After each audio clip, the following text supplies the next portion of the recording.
गुरु की महिमा मोसो कही न जाए, तन मन धन को सौंप दिए चरणों में समाये। मेरे हृदय मंदिर के आराध्य सदगुरु कबीर साहब के चरण कमलों में बंदी करते हुए पूज्य संत समाज और साहब के नेमी प्रेमी सभी हंसजनों को सप्रेम सारे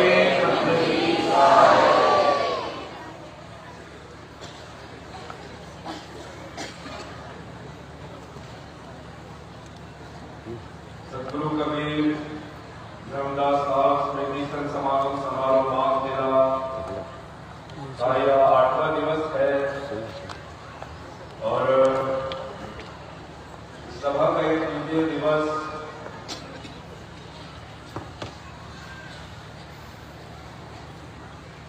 परसों आप सभी से मेरी चर्चाएं हुई थी। फिर कल प्रकाश का नाम सामने आप लोगों को काफी हंसाया है। आज मुझे मौका मिला है आप सभी के बीच यहाँ बैठकर बातें करने का, तो मेरे सौभाग्य है।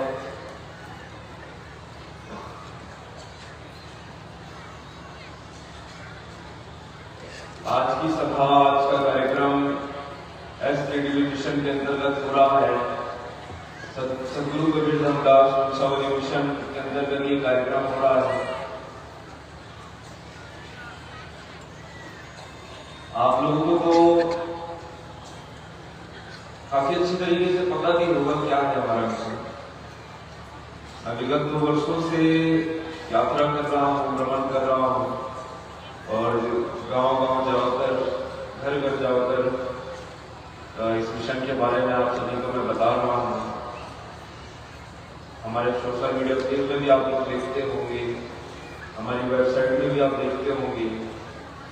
और तो इस दशहरे में हमने ऐप भी लॉन्च किया है।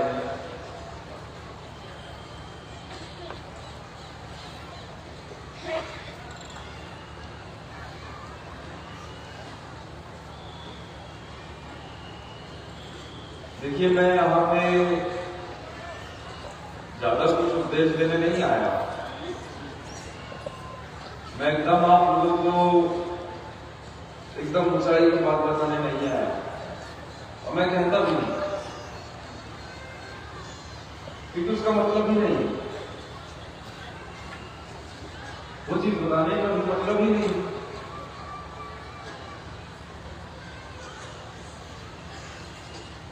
अभी जब तक हम इस भौतिक जीवन में सही से नहीं रह पा रहे, अपना जीवन अच्छे से नहीं जी पा रहे, हमारा हृदय शुद्ध नहीं है, हमारे अंदर कपट है, काम है, क्रोध है, लोभ है, मद है, तो कहां अध्यात्म करेंगे? कहां साहब की इतनी महान बातों को कहां समझेंगे? कहां हम संतों की वाणी वचनों को समझेंगे जब तक हमारे अंदर ये सब कुछ भरा हुआ है?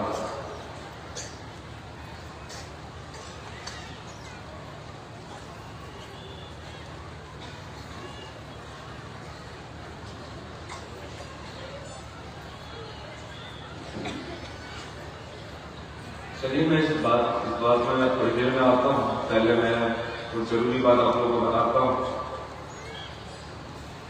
अब देखिए, अब ये जिम्मेदारी मुझे सौंपी गई है। 23 जनवरी से जिम्मेदारी मेरे पास आ चुकी है, काफी जिम्मेदारी आ चुकी है और बड़ी जिम्मेदारी मैंने पहले ही उठा ली थी। हमारे गुरुदेव पंच प्रकाश के नाम साहब इतने वर्षों से कार्य कर रहे हैं, उनकी इतनी सेवा रही है इस पंथ में, उनका इतना योगदान रहा है मानव समाज में, तो ये जिम्मेदारी मैं उठाता हूँ। और कार्य जो हो रहे हैं जिसकी आवश्यकता नहीं है, वो धीरे धीरे वैसे कार्य भी बंद करके और जिस चीज की अभी आवश्यकता है वो कार्य मैं चालू करूंगा। अब देखिए, जैसे आप इतनी संख्या में यहाँ पे आए हुए हैं, यहाँ उपस्थित हैं, हर दिन लोग यहाँ पे आ रहे हैं, संख्या बढ़ रही है। अब आप लोगों की भी ये इच्छा होती है कि आप सब मुझसे मिलें, मुझसे बातचीत करें, साहब से बातचीत करें, अपनी समस्या बताएं, कुछ पूछें। जितने यहाँ लोग उपस्थित हैं सबकी इच्छा होती है और हमारी भी इच्छा होती है कि हम आप सभी से मिले, लेकिन ये मुमकिन नहीं है कि हम प्रत्येक व्यक्ति से बैठकर बातचीत करें, तो ये थोड़ा सा समस्या हो जाएगा, मतलब समय इतना नहीं है।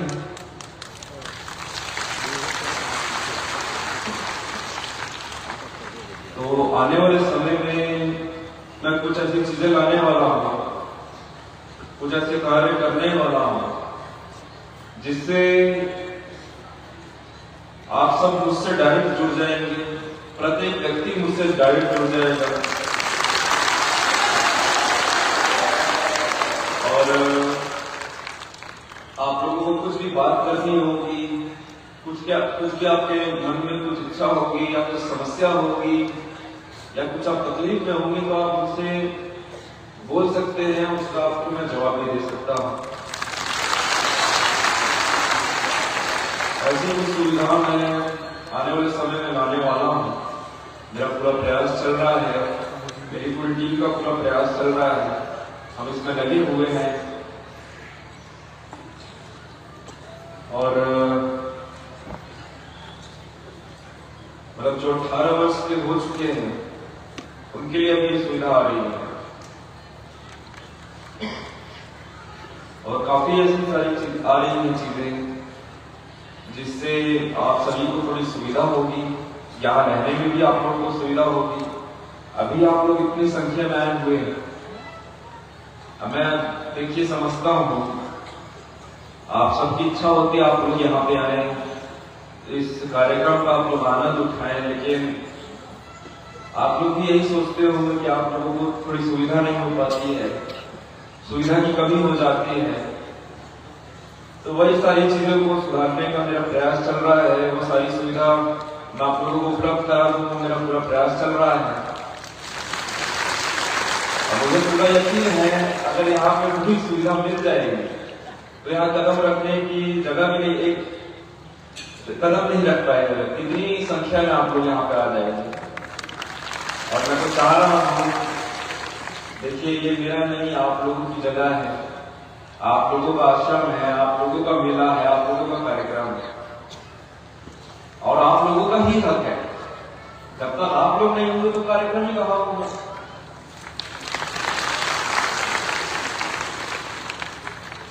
तो मेरा पूरा प्रयास है जैसे जैसे समय मिलेगा, जैसे जैसे कुछ मेरे दिमाग में आएगा, मैं वैसे वैसे कुछ चीजें करते रहूंगा, आप लोगों के लिए सुविधा लाते रहूंगा और आप लोगों से डायरेक्ट में जुड़ने का पूरा प्रयास करूंगा।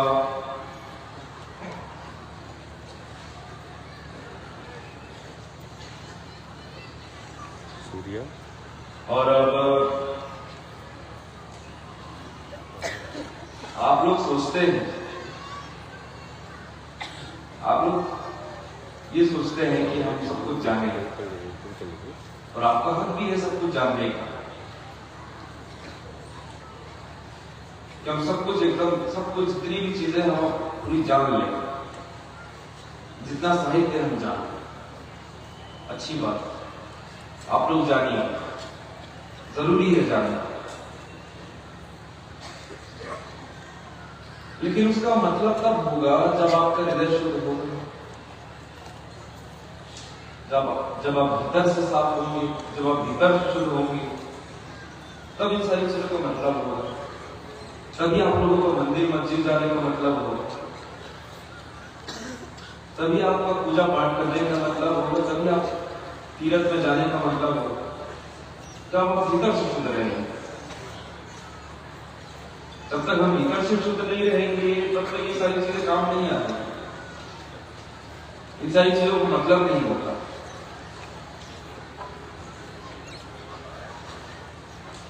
साहब कहते हैं, हाथ सुमरनी पेट कतरनी पढ़त भगवत गीता, हृदय शुद्ध किया नहीं मोरे कहत सुनत दिन गीता। हाथ सुनाते रहते हैं और आपके अंदर कटाक्ष भरी हुई है, हाथ सुमरनी पेट कतरनी,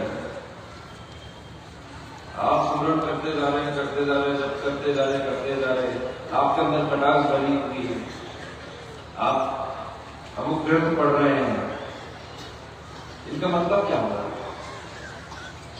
आपने तो अपना हृदय शुद्ध किया नहीं, भीतर से आप शुद्ध हुए नहीं, अपने मन को साफ किया ही नहीं,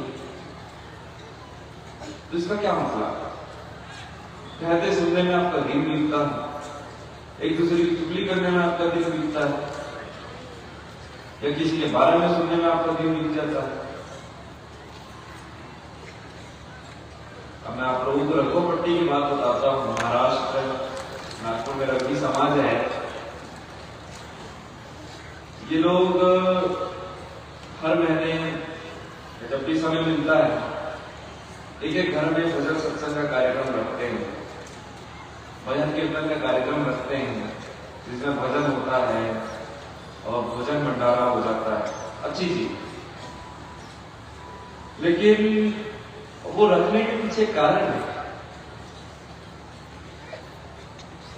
अब भजन सत्संग का कार्यक्रम रखेंगे तो सब लोग एकजुट होंगे, जब सब मिलेंगे, अब मिलेंगे तो उन लोगों की अब जानते ही तरह तरह की बातें निकलेंगी। ये तुझे पता है ये ऐसा है, अरे इसकी आदत वैसी है, आज इसने ये काम कर दिया, अरे इसका इतना इसके साथ अफेयर चल रहा है, अरे इसके साथ वो भाग गया है। तो ये तमाम चीजें वहां चलती है। अब देखिए, अब मेरी माता जी वहीं से आई हुई है और मैं वहां जाता रहता हूँ। अब मेरी बहन का वहां ससुराल है, अपने भांजे से भी मिलने जाता रहता हूँ। तो ये सारी चीजें देखिए, कहीं भी जाएंगे तो वहां चीजें तो सुनने में आएंगी, और सब जुड़े हुए लोग हैं वहां पे, सब जानकार हैं, ये सारी चीज सुनने में आती है। बताते हैं मुझे कि नाम का भजन सत्संग होता है, मेन कारण वहां उसका मेन उद्देश्य होता है कि वहां जाके मिले और हम गॉसिप कर सके, किटी पार्टी बना दी एक तरीके से।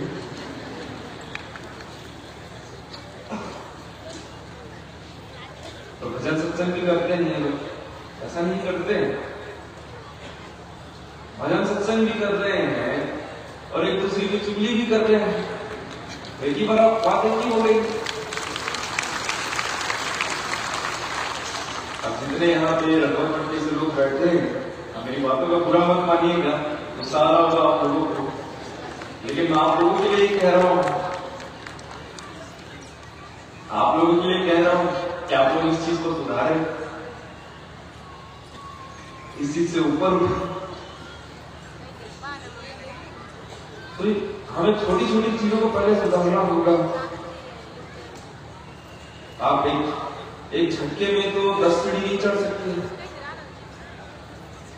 सीधा पहली सीढ़ी सीधा 10 सीढ़ी पे नहीं चढ़ सकते।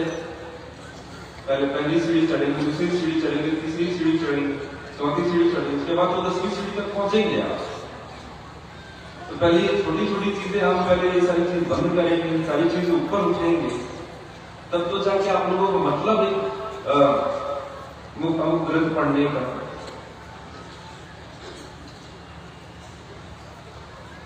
तभी तो आप लोगों को मतलब है कि आप पूजा पाठ करें। आपके अंदर देखिए किसी के प्रति क्रोध है, किसी के प्रति घृणा है, आप किसी को पसंद नहीं करते, आप किसी को गलत कहते हैं, इसकी चुगली करते हैं, और आप भजन सत्संग भी कर रहे हैं, आप पूजा पाठ भी कर रहे हैं, आप तीर्थ में भी जा रहे हैं, मंदिर जा रहे हैं, तो मतलब क्या? बात तो एक ही हो गई। अब जैसे कोई जिम जाता है वर्कआउट करता है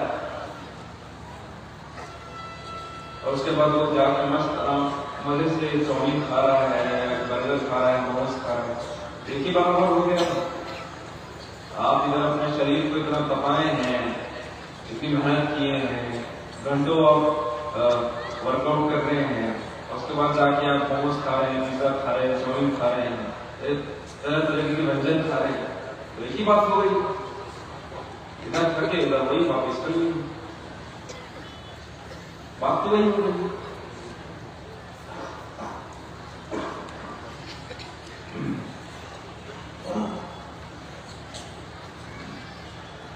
अब पहले हमको यही चीज समझना, इन सारी चीजों के ऊपर उठना, तब आप पूजा पाठ करेंगे, तब आप भजन सत्संग करेंगे, तो बाकी चीजों का मतलब होगा। हमें पहले इन सारी चीजों से हटना है, दूर होना है। अब एक बात बताता हूं। अब एक ज्ञानी व्यक्ति नदी पार कर रहा था, तो जो नदी पार करा रहा था, जिस जो नाव चलाने वाला था, अब वो बेचारा एकदम अनपढ़, कुछ चीज उसको पता नहीं है, वो मस्त अपना नाव चलाता है और नदी आर पार कराता है। तो जो ज्ञानी व्यक्ति था वो उसके मजे ले रहा था। अरे बताओ कितने वेद है, बताओ कितने उपनिषद है, बताओ ये क्या है। तो वो ऐसे सब कर, हमको तो नहीं पता साहब, हम तो सिर्फ नदी पार कराते हैं। वो फिर अनपढ़ आदमी, अपना कुछ नहीं पता, तुम फालतू आदमी, तुम कुछ नहीं जानते, तुम मेरे सामने बहुत छोटे, तुम्हारा तो ये भी हक नहीं बनता तुम मेरे आगे बाजू बैठ सको, तुम एकदम व्यवहार कुछ नहीं पता, तुम अनपढ़ गवार, तरह तरह की चीजें उसको सुनाता है। तब उसको भी थोड़ा सा अच्छा नहीं लगता। अब वो बोलता है कि साहब आपको तैरना आता है? क्या बात करते हो, हम इन सारी चीजों के ऊपर उठे हुए, ये बहुत निम्न स्तर की चीजें, हम इस भौतिक जगत से हम ऊपर उठ चुके, हम बिल्कुल अध्यात्म में बहुत ऊंचाई है। हमें ये सारी चीजें का मतलब नहीं, हमको ये नहीं आता। तब जो नाव नदी पार करा रहा था वो कूद जाता, नदी में कूद जाता। तो वो ये दुष्ट क्या कर रहे हो तुम, क्यों कूद गए? साहब मैं तो आपसे पहले पूछा था तैरना आता है कि नहीं, अब नाव में तो छेद है, पानी भर रहा है, अब आप जानो, मैं तो जा रहा हूं। अब वो घबरा गया, और क्या करेगा? अब वो क्या करेगा? वो तो महान व्यक्ति है, भौतिक जगत से ऊपर उठा हुआ व्यक्ति है, कोई उसे तैरने से क्या मतलब, वो सारी चीजें वो नहीं जानता। अब मेरे कहने का तात्पर्य ये है कि आप पहले ये सारी छोटी छोटी चीजों को आप समझेंगे, तो जाके तो आप साहब की बातों को समझेंगे, तो जाके आप संतों की बातों को समझेंगे, तो सारी चीजों का मतलब होगा।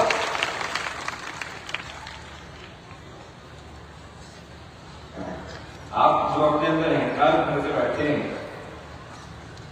इतने ऊपर आपका अहंकार है, वो ज्ञान नहीं है, वो अहंकार है। भौतिक जगत से ऊपर उठा हुआ है, ज्ञान नहीं है, वो अहंकार है उसका।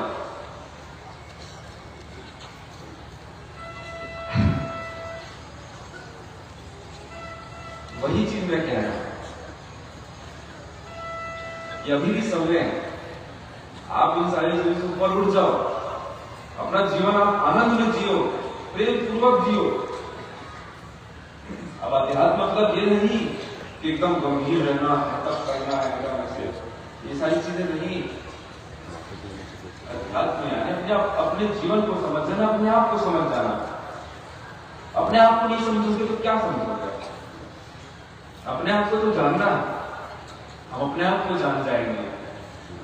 तो ये सारी चीजें हमसे अपने आप छूट जाएगी। काम क्रोध मत लोग अपने आप छूट जाएगा, ये अहंकार अपने आप छूट जाएगा, ये स्वार्थ अपने आप छूट जाएगा हमारे अंदर से। तब तो हम जीवन अपना आनंद से जी पाएंगे। और हमको अपना जीवन आनंद नहीं जीना है, गंभीर होकर नहीं जीना है, गंभीर बस अपने कार्य में रहना,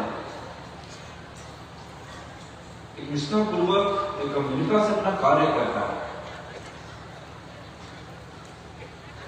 हमें कोई एग्जाम निकालना है, हम अच्छी तरीके गंभीरता पूर्वक उसको कार्य को करेंगे, पढ़ाई करेंगे, सोच समझ के अपना जीवन जीना है,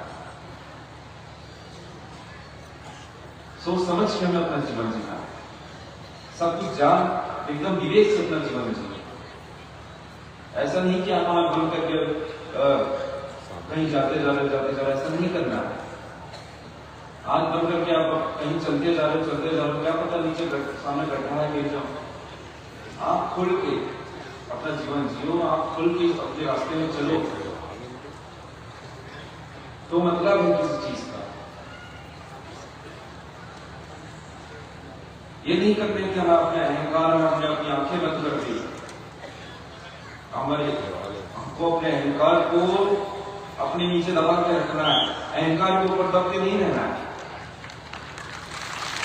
अपने मन को अपने पैरों में दबा के रखो। मन तो होता ही हरामी।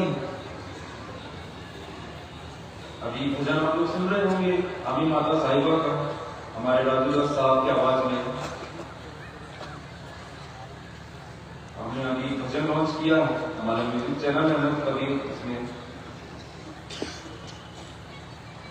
कि मोरे जन्म जन्म के गुरु साथी हो, मैं बिसरो नहीं दिन राती। उसमें लाइन आती है, यह मन मोर बहुत हरामी।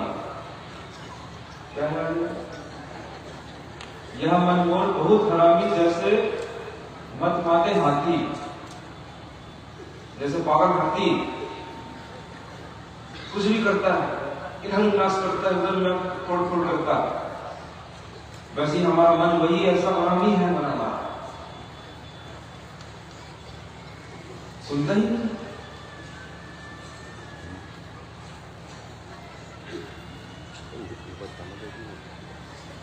इस मन के चक्कर में रहेंगे तो कुछ नहीं होने वाला, आप खुद कुछ नहीं कर पाएंगे।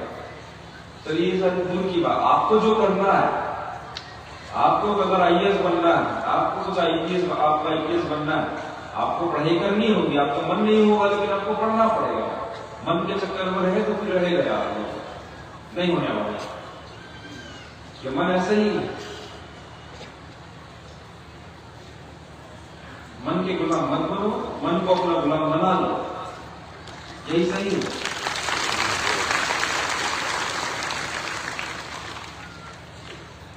और आनंदित रहो, कुछ भी कार्य कर रहे हैं सोच समझ के कार्य करो और अपना जीवन आनंद से। हम देखिए जैसे यात्रा में जाते हैं, हमारी पूरी यात्रा चल रही है, पहले की राजस्थान में यात्रा हुई, फिर महाकुंभ में हुई, और फिर गुजरात में, मध्य प्रदेश में, महाराष्ट्र में हुई, आदि बच्ची महाराष्ट्र में थी। तो हम जैसे यात्रा में जाते थे, कितने दिनों की यात्रा रहती थी, हम इतने साथ रहते थे, हमारे महान साहब जन भी रहते थे। आप मुझसे पूछिएगा कि हम जैसे यात्रा में जा रहे हैं, अब जंगल पहाड़ भी है, खूबसूरत नजारे भी हैं, अब गर्मी भी रहती थी, तो हमें कोई अच्छी नदी दिख जाती थी, झील दिख जाता था, तो वहां कूद जाते थे। और महान साहब नहीं जाते तो हम खींच के ले जाते थे, चलिए महान साहब नहाना है। गाड़ी में बैठे रहते थे, गाड़ी में आनंद में रहते थे, साहब का भजन कीर्तन करते रहते थे, महान साहब जब हमें अपना अनुभव बताते रहते थे, अपने जीवन में उनके क्या क्या वो सब बताते रहते थे। तो यात्रा भी एक आनंद में करते हैं। जब तक हम ही आनंद में नहीं रहेंगे तो हमें देख के फिर दूसरे कैसे करेंगे? अब आनंद में तो रहना ही पड़ेगा, जीवन आनंद में ही बिताना, बिल्कुल किसी चीज पर टेंशन नहीं लेना, दबाव नहीं बनाना है, अपने दिमाग को दबाव नहीं बनाना, बिल्कुल मस्त होकर जियो आप। और मैं आखिर में यही कहूंगा कि आप लोग की मुस्कुराहट इतनी रहनी चाहिए कि कोई सामने वाला व्यक्ति भी आपको देखे तो वह मुस्कुरा जाए।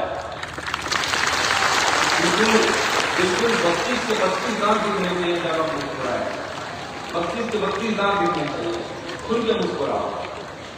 क्या मुस्कुराने का भी नंबर थोड़ी मिलता है, आप मुस्कुराओ बढ़िया, क्या छोटी छोटी चीजों से आप ऊपर उठो, काम क्रोध से ऊपर उठो, चुगली से ऊपर उठो, उसके बाद कुछ मतलब है। एक दूसरे के बारे में जो निंदा करते रहते हैं, एक दूसरे के बारे में अपना कुछ बोलते रहते हैं, इन सारी चीजों को हटाओ, थूक दो एक बार में, हटाओ फालतू जी, बिल्कुल आप चिंता मुक्त रहो। और आप लोगों को मैं बताना चाह रहा हूं एक चीज और, कि हमारे सदगुरु कबीर नवोदय यात्रा पहली अंतरराष्ट्रीय यात्रा होने वाली है मॉरिशस में।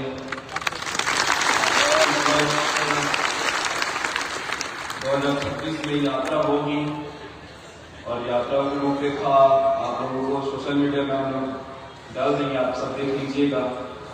और जो महाराष्ट्र की जो यात्रा अभी बच गई थी, जिसे हम जो युद्ध हुआ था इंडिया पाकिस्तान का, उस वजह से हमने रोक दी, वो यात्रा भी अभी जल्दी चालू होने वाली है, आप लोग उसकी रूपरेखा मिल जाएगी।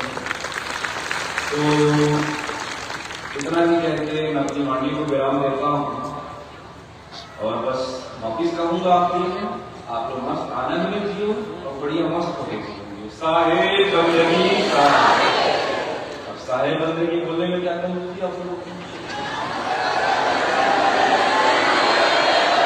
इसका कुछ पैसा नहीं ले रहे हम लोग आपसे, बोलिए जोर से बोलिए, साहेब बंदगी